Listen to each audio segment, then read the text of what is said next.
సర్పంచ్ ఎన్నికలు జరుగుతున్నాయి గ్రామాలలో. నోరు మంచిదైతే ఊరు మంచిది అంటారు.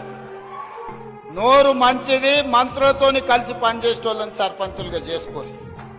ఊర్లలో వాళ్ళ వీళ్ళకి పంచాయతీలు పెట్టుకొని పెట్టేటోళ్లను జుట్లు ముడేసి తాకులాట పెట్టేటోళ్లను మీరు సర్పంచులుగా ఎన్నుకుంటారంటే ఊరు ఆగమైతుంది, ఊరు అభివృద్ధి ఆగిపోతుంది. అందుకే వీడికొచ్చిన మిత్రులందరికీ, వేదిక మీద ఉన్న పెద్దలందరికీ పంచాయతీలు తగ్గించండి, ఏకగ్రీవంగా వీలైతే ప్రజలందరిని ఒప్పించి చేసుకోండి. ఎన్నికలల్లో అడ్డగోలుగా ఖర్చు పెట్టకండి.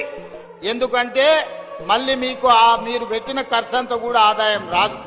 ఈ రోజు నిధులు ఇస్తాం, గ్రామాలను అభివృద్ధి చేసుకోండి. గ్రామాలను అభివృద్ధి చేసుకోవాలంటే సమన్వయం చేసుకొని ముందుకు వెళ్ళాలి. ఎట్లయితే ఈ రోజు మేము కేంద్ర ప్రభుత్వం పెద్దల దగ్గరికి వెళ్లి కూర్చొని మాట్లాడి తెచ్చుకుంటున్నామో, సర్పంచులు కూడా మంత్రుల దగ్గరకు పోయి కూర్చొని మీ గ్రామాల అభివృద్ధి కోసం నిధులు తెచ్చుకునేటోళ్ళని చూపెట్టండి. లేకుండా రోజు పంచాయతీ పెట్టేటోని పెడితే ఇక అది లేనిపోని తలకాయ నొప్పి అవుతుంది, ఆదిలాబాద్ అభివృద్ధి ఆగిపోతుంది. అందుకే మా అక్కలకు, మా చెల్లెళ్లకు, మా రైతులకు అందరికి ఒకటే విజ్ఞప్తి, సర్పంచ్ ఎన్నికలల్లా మంచోని ఎందుకోండి. ఒకవేళ బుద్ధిమంతుడని మీరు సర్దిగాడితే వాడు పోయి బొడ్రాయి కాడ కూర్చొని ఫోన్ చేసి మళ్ళొచ్చి ఇంకేం పెడతావు అని అడిగిందంటే నిండా మునుగుతారు. మంచోన్ని చేర్చుకోరి సర్పంచులుగా. నిధులు ఇచ్చే బాధ్యత నాది, అభివృద్ధి చేసే బాధ్యత నాది, మిమ్మల్ని ఆదుకునే బాధ్యత ఈ ప్రభుత్వాన్ని.